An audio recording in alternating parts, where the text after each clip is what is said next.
Debido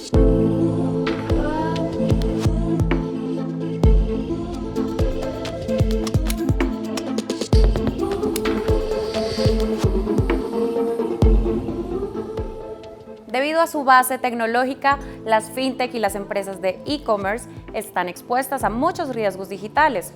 Por ello es importante que consideren a la ciberseguridad como uno de los pilares de su operación, para así mitigar posibles amenazas y contar con planes de acción. De ellos nos hablarán en el siguiente panel Juan Carlos Carrillo, director de Ciberseguridad, Privacidad y Servicios Forenses de PwC.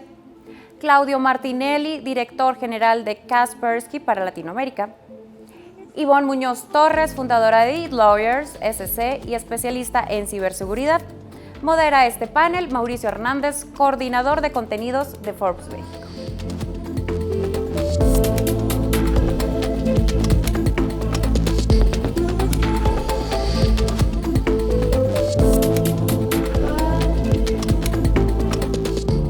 Debido a su base tecnológica, las fintech y las empresas de e-commerce están expuestas a muchos riesgos digitales. Por ello, es importante que consideren a la ciberseguridad como uno de los pilares de su operación para mitigar posibles amenazas y contar con planes de acción. Yo soy Mauricio Hernández, coordinador de contenidos de Forbes México, y para platicar sobre esto en nuestro panel Ciberseguridad para las fintech y los e-commerce, hoy nos acompañan Juan Carlos Carrillo, director de Ciberseguridad, Privacidad y Servicios Forenses de PwC. ¿Cómo estás, Juan Carlos? Muy bien, muchas gracias, Mauricio. Un gusto estar aquí con ustedes. Muchas gracias. Nos acompaña también Claudio Martinelli, que es director general de Kaspersky para Latinoamérica. Claudio, bienvenido. Muchas gracias. Muchas gracias. Mucho gusto de hablar con todos. Y bueno, también nos acompaña Ivonne Muñoz Torres, que es fundadora de eLawyers y especialista en ciberseguridad. Ivonne, agradecemos muchísimo que estés con nosotros. Es un placer. Gracias a ustedes por la invitación. Y bueno, si no es preámbulo, me gustaría comenzar pues con la primera ronda, de preguntas.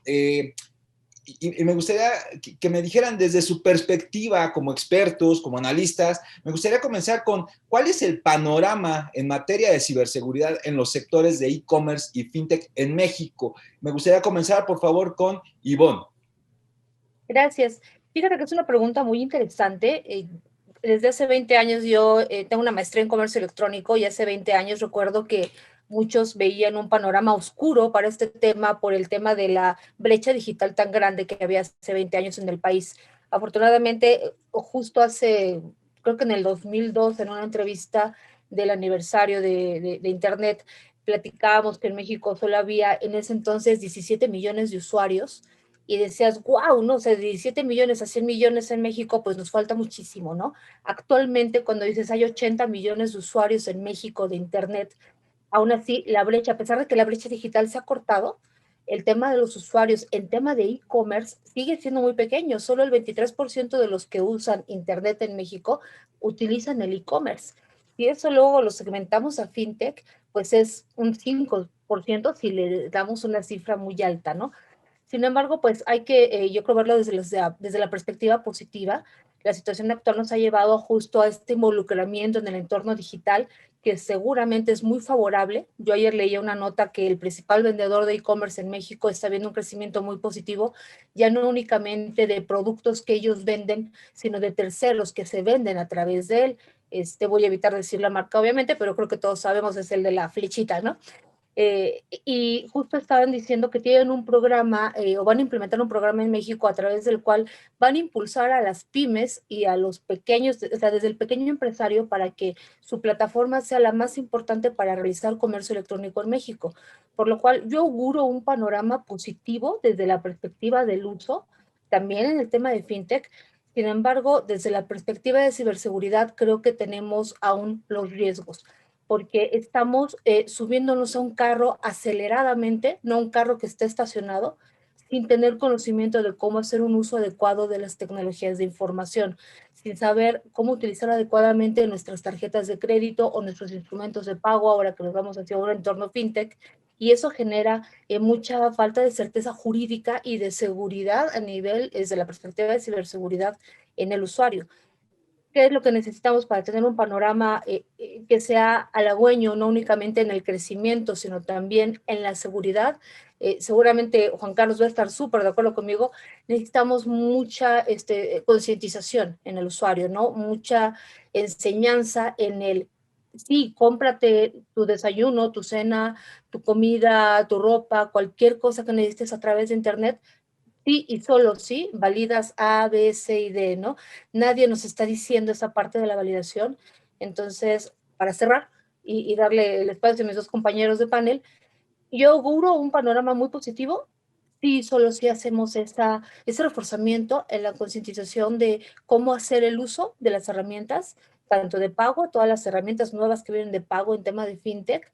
Ayer veía que uno de los servicios principales de comida que se utiliza en México ya está dando una tarjeta de crédito y dices, a ver, no es institución financiera, no tiene toda esa estructura tan robusta de ciberseguridad, pero ya te da una tarjeta de crédito. Entonces, para alguien que no tiene igual todo ese esquema de seguridad que debería de haber, va a ser más fácil obtener un medio de pago a través de esta herramienta, pero tal vez su riesgo se va a incrementar. Entonces, estamos en un, regresando al ejemplo del carro acelerado, creo que tenemos que estar muy bien coordinados entre le acelero o le voy frenando para minimizar el riesgo, tanto de quienes van a ofrecer bienes y servicios, tanto de los como los compradores. Creo que hay que pensar en ambas partes, no únicamente en el comprador, sino también pues en los que van a ofertar bienes y servicios y están ofertando bienes y servicios a través de e-commerce. Totalmente. Juan Carlos, ¿qué opinas? Yo quiero usar el ejemplo de Ivonne, que me encantó de ir acelerando. Creo que queremos hoy día en un coche acelerado o en un coche que va andando cambiarle la llanta, ¿no? O ponerle unos mejores frenos, ¿no? Y cambiar el freno de tambor por uno de disco. Y el coche va andando y no puedes parar el coche. Creo que en eso tiene una ventaja, por ejemplo, las fintech sobre los sistemas, sobre el sistema financiero típico, ¿no? O sea, tú ves un banco grandote que quiere hacer un cambio, es mover un elefante, ¿no? Es muy complicado, ¿no? Moverlo. Creo que las fintech tienen esa ventaja. Tienen la desventaja que normalmente están pensando es cómo capturo dinero, cómo capto ese dinero, cómo hago la venta. Y entonces normalmente la típica frase que hemos escuchado, Ivonne, Claudio y yo, seguro es, eso lo vemos el siguiente año. Eso es muy bueno, pero lo voy a ver después. Eso, aguántamelo. Sí, sí es importante. Pero sabes que ahorita es más importante esto otro, ¿no? Entonces, creo yo que típicamente el tema de ciberseguridad, tanto en e-commerce como en fintechs, es un tema que lo tienen, todos los directivos lo tienen ahí consciente, pero está como este tema de luego lo voy a ver, luego lo voy a ver, es un tema que sí está en mis pendientes. Si tú ves los reportes del World Economic Forum, todas las empresas a nivel mundial lo tienen en su lista de los temas prioritarios, pero cuando lo ves en tema de qué tanto invierten, como que no está conectado. Sí es un tema de, híjole, no, sí es algo preocupante, pero hoy hay que hacer algo al respecto, no. Estaba yo en un desayuno hace un par de semanas con unos, o sea, a distancia, con unos amigos y comentaban, sí, es que la verdad es que este tema de ciberseguridad es muy peligroso. Yo les decía, oye, pues te recomiendo que cambies estos settings en tu teléfono. Ay, no, Juan Carlos, eso es súper complicado, eso. Entonces, sí tengo la conciencia de que es algo muy importante, pero cuando lo llevo al acto, al hecho, a la acción, me parece que no sucede. Entonces, déjame cierro esto con un comentario que se llevó en el tema de conciencia del usuario final, totalmente.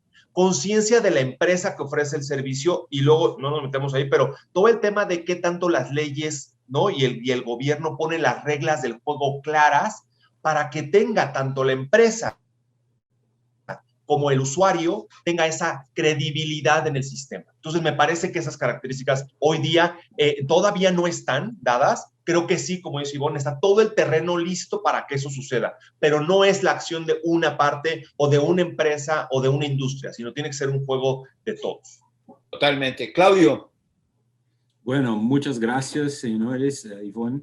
Y yo voy a usar esta misma analogía de los carros, de los coches y decir, mira, cuando una industria construye un carro, el airbag y el cinturón ya viene de fábrica, ya viene en el proyecto. No se puede crear un carro y después poner el cinturón. Va a ser más caro. Primero va a tener el riesgo de manejarlo, de conducirlo y después poner el cinturón. No funciona. Entonces, la ventaja de las fintechs es que podrían pensar en construir el carro ya con el cinturón, ya con el airbag incorporado a su proyecto desde el inicio. Pero esto no pasa. Es verdad, como Juan, coincido con Juan, que dice que muchos de las providencias, de los proyectos, hablan, después lo veo este tema de cybersecurity. Pero es un problema porque, y ahora aportando una visión más regional de toda América Latina, México tenía una bancarización muy pequeña comparado a otros países latinoamericanos. El uso de tarjetas de crédito era algo como 12% en México, en cuanto a otros países llegaba a 50, 60%. Y esto ha cambiado muy rápido en México, ¿no? Nosotros monitoramos los números y pudimos ver que el crecimiento de e-commerce en México en el año 2020, por tema de trabajar desde casas, de las tiendas cerradas, creció 81% en 2020 sobre 2019. Las fintechs crecieron alrededor de 56%. Hay más de 400 startups de fintechs en México. O sea, es una quiebra de paradigma, es un cambio de realidad muy intenso, muy rápido, pero que está pegando una gente, tanto por el lado del consumidor, cuanto por el lado del proveedor, de la empresa, sin madurez ninguna de ciberseguridad. Es verdad que hace mucha falta especialistas en ciberseguridad en todo el mundo. En México aún un paso arriba de otros países y de otras realidades. Entonces, lo que veo es que la transformación digital, que es de esto que estamos hablando, digital transformation, está pegando una gente despreparada en términos de educación, de capacitación y de proyectos completos con cybersecurity, ¿no? Y esta es nuestra especialidad. Los criminales ya lo entendieron antes mismo de los usuarios. Entonces, el crecimiento de los ataques de ransomware, de hacking, de falsamiento de datos en Latinoamérica creció como 100% en este año. Entonces, no por un acaso, estos tipos ya eran home office, ya eran trabajadores hogareños desde siempre, ¿no? Entonces, a ellos no fue una situación más precaria. Al revés, tuvieron sus actividades más facilitadas por la gente trabajando desde sus hogares, desde sus casas, conectados a sus sistemas. Entonces, todo esto es un ambiente más propicio a una incidencia más grande de problemas cibernéticos, de problemas de cybersecurity, ¿no? Entonces, lo veo muy positivo el tema de digital transformation, porque nos hace hacer las cosas más productivas, más rápido, nos permite ahorrar plata, porque hay un estudio inclusive de World Economic Forum que la transformación digital redució la inflación global en 1,5 percentual. O sea, las cosas llegan a la gente más baratas. Esto es bueno por sí, ¿no? Tienes acceso a todo, puedes hacer un curso en una universidad de Buenos Aires si quieres. Puedes comprar algo de China o de España, como quieras. Entonces, las fronteras no existen y esto es muy positivo. Pero también es un hecho que no existen fronteras a el crimen digital. Y ahí me permite discordar un poco, Juan. Sí, yo creo que reglas y leyes de gobierno son importantes, pero no bastan. Las leyes son siempre después de los hechos. O sea, siempre va a haber un incidente, un crecimiento de casos para después los legisladores, los gobiernos, los diputados pensar en una forma de regular esto.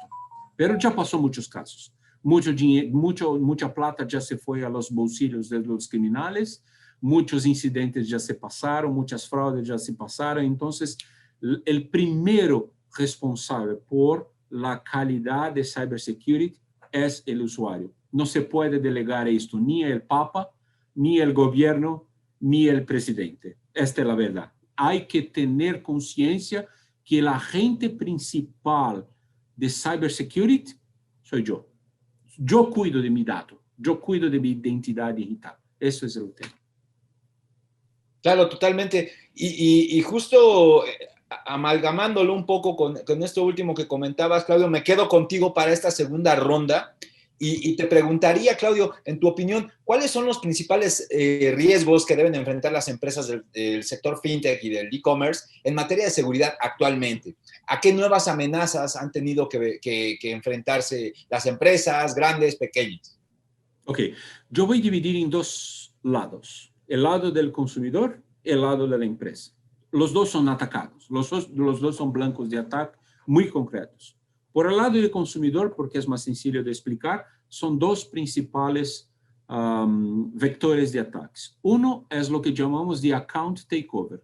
Uno pasa por el consumidor y hace compras, hace transacciones bancarias de su nombre para fraudar esta persona. El número dos son los ataques que buscan obtener los datos de esta persona y por lo tanto obtener el dinero de la tarjeta de crédito y todo más. Entonces, estos son las fraudes que están más ahí el entorno del usuario final. Por el lado de las empresas, lo que vemos mucho es el interés en los datos. Hoy la moneda del siglo XXI son los datos. Olvídate de Bitcoin, olvídate de cryptocurrency. Esto es un vehículo, vamos a decir. La riqueza, la fortuna son los datos. Y a uno interesa invadir a una fintech, a una operadora de tarjetas de crédito, a un e-commerce para poder pôr las manos en 100,000 tarjetas de crédito, en 100,000 tax IDs, en 200,000 nombres y apellidos y nombre de papá y de mamá para poder ingenierizar ataques cibernéticos, ¿no?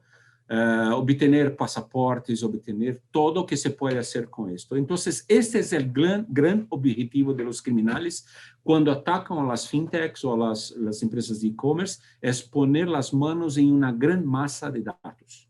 El número dos, que yo veo mucho, son los ataques que pueden significar comprometimiento de la reputación. O sea, creo que todos conocen ransomware, pero aún mismo, déjame decir, ransomware es como un secuestro. Yo bloqueo su computadora y te cobro 10 bitcoins para liberar su sistema para que te puedas usar. Pero ahora estamos viendo el ransomware 2.0. No solo te cobro para te liberar los sistemas, pero te cobro para no poner sus datos en la web, en la internet, para que todos tengan acceso a esto y ahí daño la imagen de la empresa. Y esto puede significar incluso el término de la operación. Puede significar bankruptcy, puede significar tan grave que uno no cree más, porque o que una empresa financiera vende? Credibilidad, reputación. Es esto. Yo voy a poner mi dinero en quien cuida bien de este dinero, ¿no? Y si no tengo reputación, no tengo credibilidad, no tengo clientes. Entonces, el riesgo más grande que vemos hoy son los ataques a la reputación de esas empresas en términos de exponer sus datos, que son conseguidos por ataques de ingeniería social, ataques de fuerza bruta, ataques de acceso remoto, por conta del trabajo remoto. Hay mucha gente accesando a las empresas por fuera, ¿no? Entonces, un criminal está se aprovechando de estos caminos, de estos canales de comunicación para accesar a estos servicios, a estos datos, ¿no? Entonces, esto es lo que veo más, los ataques a las bases de datos de estas empresas. Claro. Ahora me gustaría preguntarte, Juan Carlos, y dada tu experiencia en PwC, ¿las empresas del sector de e-commerce y fintech estaban preparadas para los riesgos cibernéticos que trajo consigo una mayor demanda de servicios en línea? Yo te diría que hay 2 o 3 bloques, déjame los separo en esos bloques. Creo que teníamos la empresa, lo que le llaman el brick and mortar, el típico retailer que tenía un porcentaje pequeño de venta en línea, ¿no?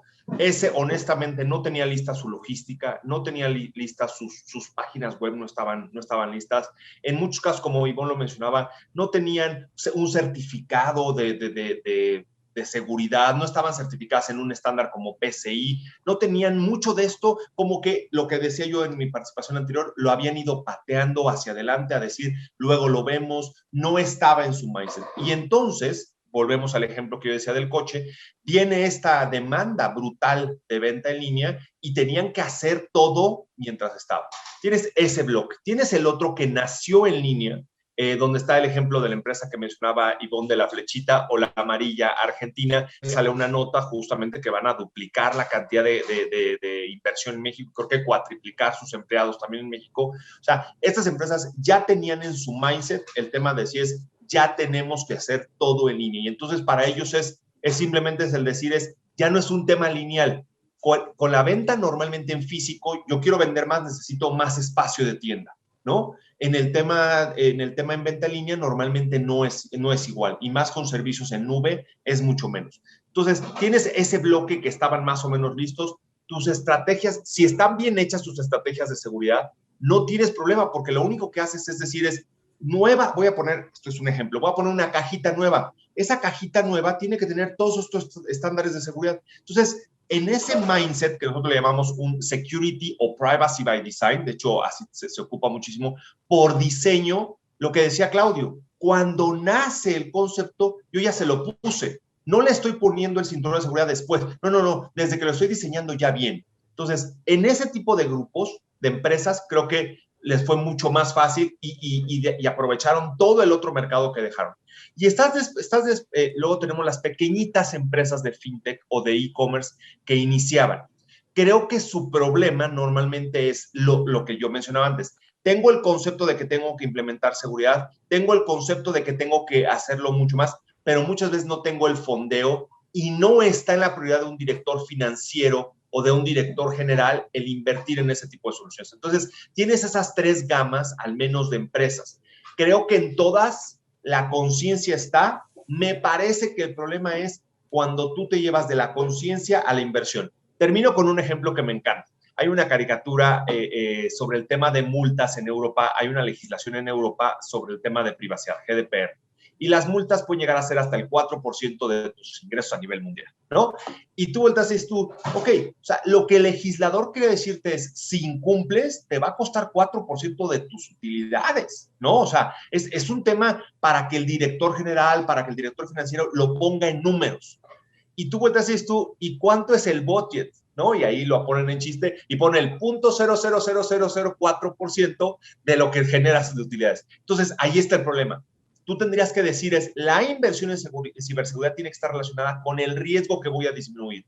Si lo que me puede llegar a costar es esto, entonces tengo que invertir un porcentaje. Yo nunca digo no inviertas eso, es como un seguro de auto.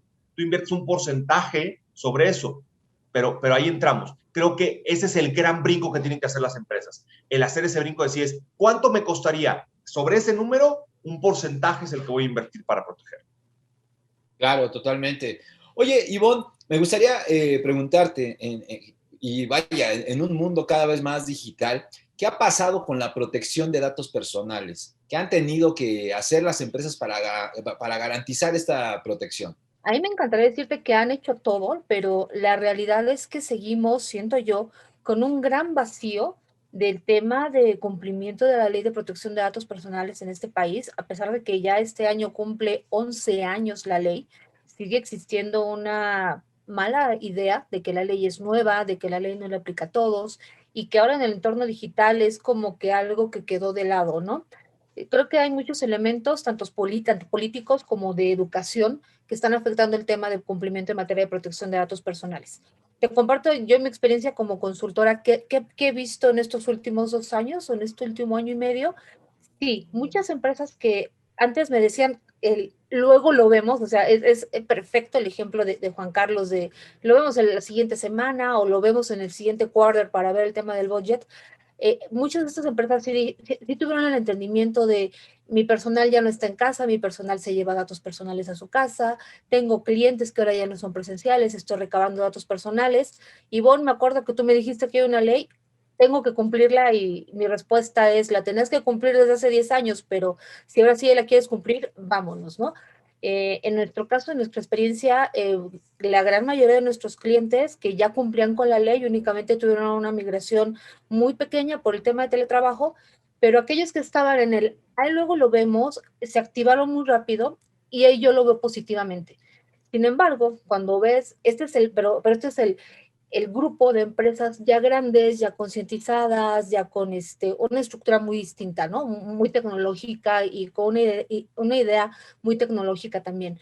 Sin embargo, las empresas que no tenían una idea muy tecnológica, que estaban, me siento como en la fase de la revolución industrial, ¿no? Que trabajaban en un pequeño taller familiar en su casa, así las podías ver tú antes a las empresas, antes de este periodo que ahora vivimos.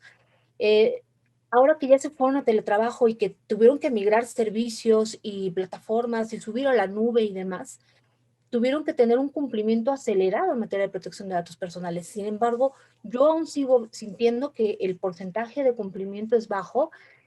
Juan Carlos, si no mal recuerdo, uno de los últimos indicadores de entre las Big Four y entre esa PwC hablaban de un 40 y tantos por ciento de cumplimiento, bueno, no de cumplimiento, de conocimiento de la ley. Y después de ahí bajaba hasta el cumplimiento. Entonces, probablemente el cumplimiento se ha subido porque, nuevamente reitero, sí me han llegado a mí en lo particular muchos clientes que me dicen, entiendo que ahora estoy en entorno digital, tengo que cumplir con este tema, lo cual es muy positivo, ¿no? Tenemos dos hechos muy recientes, no es una filtración reciente, pero sin embargo a nivel mediático ha sido muy reciente, ¿no? El tema de Facebook y LinkedIn respecto a la fuga de datos personales en el que hay involucrados millones de mexicanos. Y yo veo que en Argentina, que en España, en Italia, no recuerdo que otros países, ya se pronunciaron en automático las autoridades en materia de datos personales.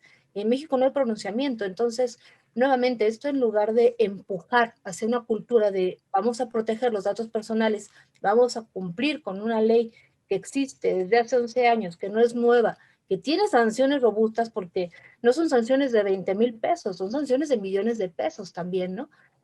Pero si no es un brazo que se mueve, pues obviamente las empresas no se van a mover hacia el cumplimiento.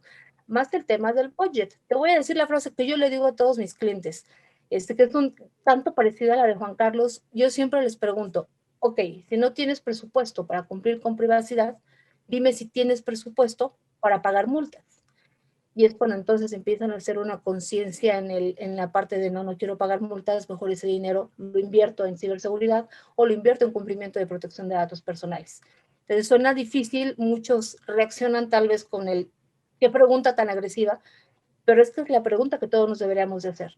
Yo no tengo un presupuesto para una multa de tránsito. ¿Por qué? Porque no me paso el semáforo. Sin embargo, si soy una empresa que trata datos personales y no cumplo con la ley, y no pienso cumplir con la ley, entonces hay que empezar a pensar si voy a planear mi presupuesto para el pago de una multa del INAI, que es de 6 millones de pesos como mínimo. El promedio ha sido entre 1 millón, 2 millones de pesos, pero nadie los tiene. Entonces hay que empezar a planear el cumplimiento. Claro, totalmente. Pasamos a la tercera ronda de preguntas y me quedo contigo, Ivonne, y amarrando un poco esto último que mencionabas, ¿no? De estos marcos, de estas regulaciones, de estas legislaciones más que necesarias. ¿Qué pasa pues en el caso de las empresas, ¿no? ¿Cómo construir una estrategia de ciberseguridad al interior de las empresas? ¿Qué aspectos se deben de tomar en cuenta para esto? Mira, hay un principio de seguridad que obviamente se aplica a temas de ciberseguridad que dice, no puedes proteger lo que no sabes que tienes. Tienes que conocer qué hay en casa para empezar a protegerlo. Si tú vives en una planta baja y tienes un ventanal y vives en una zona probablemente un poco segura, lo más seguro es que vas a reaccionar diciendo voy a poner una reja de protección porque pueden romper la ventana y entrar a mi casa, ¿correcto? Esto es lo mismo que tiene que hacer una organización, el identificar en cuáles son sus activos más importantes de información, ya sea que estén impresos, ya sea que estén en digital, porque muchas empresas, cuando haces esta separación, minimizan, ¿no? Muchas te contestan, es que yo todo lo tengo en papel, entonces no tengo un riesgo, cuando la verdad no saben que es a veces, dependiendo qué tanta conciencia hay en la organización, a veces es más riesgoso tener la información en impreso. ¿Qué pasa cuando la tienes en digital? Hay que concientizar entonces en el cuáles son mis riesgos al utilizar la herramienta. Lo cierro en 2 puntos, o bueno, me gustaría cerrarlo en 3 puntos.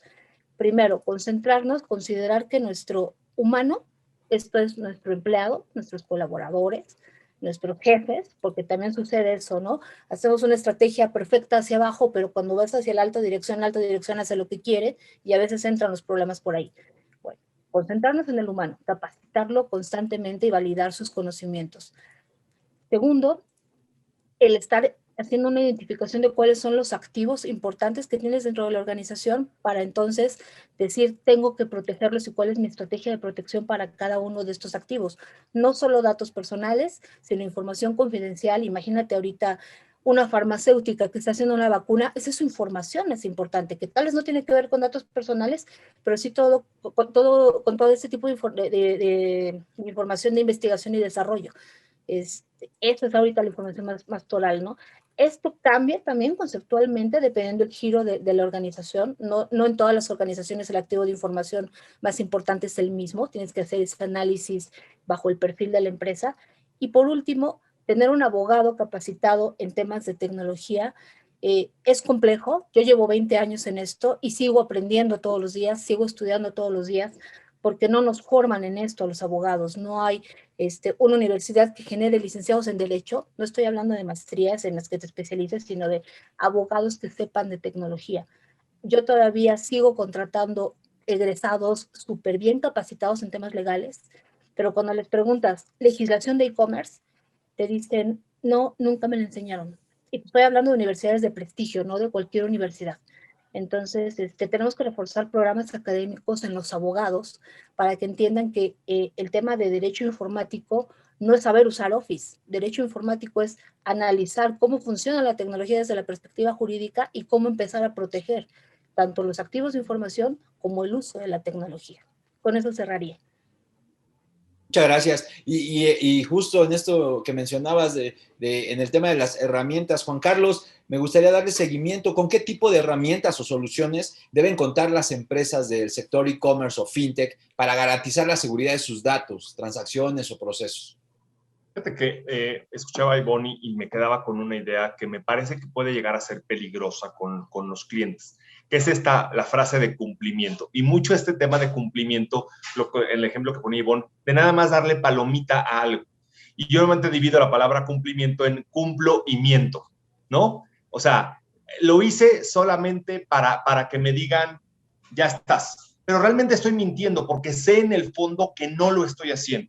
Entonces, cuento esta historia porque es una historia real. Alguna vez me tocó una auditoría, llegar a un centro de datos, era una auditoría para donde les pedían al cliente que tuviera un firewall, es un equipo que protege contra los ataques, ¿no? Como un semáforo, voy a ponerlo así para los que nos escuchan esto. Y cuando entro al centro de datos veo que el equipo estaba ahí, pero cuando veo en el rack, lo veo sin luz, ¿no? No tenía ninguna luz prendida y normalmente estos equipos tienen al menos un foquito de que esté encendido. Le pido a la persona de sistemas que abra el rack. El equipo no estaba conectado. No estaba conectado ni a la energía eléctrica ni a la red. Y entonces le dije, ¿a quién quieres engañar? No, espérame, yo sí estoy cumpliendo. El firewall sí lo tengo. Que no esté conectado es otra cosa, pero sí lo tengo. O sea, claro que solté la carcajada y desde entonces lo tengo muy claro. O sea, el decir que tienes ¿no? Podrías decir, oye, pero tengo las mejores herramientas del mundo. Oye, pero tienes a la gente capacitada. Está protegiendo el verdadero activo trascendental que decía ahorita Ivonne, ¿no? Entonces, yo te lo plantearía donde la tecnología es la tercera columna. Primero tú tienes que saber cómo gobiernas, ¿no? Normalmente es, ¿cuál es tu modelo de gobierno? ¿Cuál es tu política de gobierno? Después, descubrir qué es lo que vas a proteger realmente, ¿no? Y no puedes hacer aquí un copy-paste de la tecnología o de la idea o pues mira, el de al lado lo hace así, pues yo lo voy a hacer igual. No. Hice primero mi gobierno, luego detecté qué datos eran los que realmente tenía que proteger. Después, ahora sí, ya pongo la tecnología. Y la tecnología puede venir en diferentes sabores. La tecnología puede ser asegurar el dato, asegurar la integridad del dato, controlar el acceso al dato, proteger a los terceros que tienen acceso al dato, monitorear quién tiene acceso al dato, todo el tema de logs, todo el tema de respuesta a incidentes y el tema de asegurar el dato y la analítica. Entonces, al menos son estas cosas, pero esa es la tercera columna que tuvo que haber venido después del gobierno y el descubrimiento. Y después, cuando hablamos de riesgos, tú hablas de un tema residual de riesgos. Te queda un tema, siempre un riesgo residual. Y ese tengo que pensar es cómo lo minimizo. No existe, lo dijo, no me acuerdo, creo que Ivonne lo mencionó, o Claudio, no puedes eliminar el riesgo. El que te dice, ya eliminé el riesgo, te está mintiendo. ¿Ok? Entonces, cierro con eso, Mauricio. Te diría hago el gobierno, descubro, protejo, y en esos aspectos hablaba de los diferentes modelos y herramientas de protección, y minimizo. Muchas gracias. Claudio, pues algo tan básico, ¿no? Algo que nos lleva a recurrir a una pregunta muy básica y me gustaría que nos dieras tu opinión. En caso de un ciberataque, ¿cuál es el protocolo a seguir, ¿no? ¿Qué es lo primero que una empresa debe de hacer? Primero de todo, tener un protocolo de respuesta a incidente ya construido. ¿Cuál es su proveedor que va a te ayudar a responder el incidente? ¿Cuáles son los protocolos de garantizar sus copias de respaldo? O sea, no estar conectado a la red para que no sean comprometidas también, ¿no? ¿Cuál es la providencia para apartar, separar este segmento de red, este firewall, esta filial del resto? Todo esto tiene que estar definido antes de pasar un incidente, senão ya es un error. Bueno, tengo esto definido, tengo los protocolos de reacción. Primero de todo, accionar todo este protocolo de una vez. No, vamos a decir, esconder, no ocultar el incidente de los responsables por esto, porque esto puede ser muy malo, puede crear un problema aún más grande, porque tentas ocultar enquanto el incidente está contaminando a otras máquinas, otros servicios, los datos están explotando afuera. Entonces, primero de todo, compartir la información. Después hay un aspecto que es compartir o no la información, el incidente de forma pública. ¿Tienes o no? Segundo las leyes de México, de Brasil, de Europa, que Ivone había comentado, GDPR, LGPD en Brasil, la Ley de Protección de Datos de México, tienen una responsabilidad de tornar público. Pero ¿cómo hacerlo? Se torna público de una manera errada, puede incluso ser peor. Puede incluso tornar más frágil su combate al criminal. Entonces, oh, mira, tengo aquí un incidente. Los criminales van ver esto como miel, como miel a ser chupado, ¿no? Entonces, es importante saber cómo reaccionar. Es importante que su área de public relations también esté preparada para lidiar con incidentes cibernéticos, que sepan cómo hacer la comunicación. Hay que saber cuáles son las consecuencias en términos monetarios, en términos reputacionales, en términos tecnológicos. Normalmente, una empresa mediana gasta entre 150 y 300 mil dólares para recuperarse de un ataque mediano. O sea, es muy más barato prevenir do que remediar. Claro, pues bueno, pasamos ya a la cuarta ronda de preguntas y este cuestionamiento pues va para los tres. Igual me gustaría que comenzara Ivonne a detallarnos y me gustaría saber cuáles pues son las principales recomendaciones, ¿no?, que podrían darle a las empresas y a los consumidores de los sectores de fintech y de e-commerce en materia de ciberseguridad. Por favor. Sí, mira, empecemos por la parte de e-commerce. Creo que es importante que tengan una buena documentación de todos sus procesos, que hagan una identificación de cuáles son sus riesgos, como bien comenta Claudio, hacer ese dimensionamiento de qué es más costoso, el cubrir el riesgo o llevar a cabo la operación, que de hecho es uno de los principios de GDPR, ¿no? En el primero dimensiono, determino si el riesgo es alcanzable, si es pagable, si no, reajusto mi operación. Hacer una identificación de qué datos personales solo van a utilizar para sus operaciones.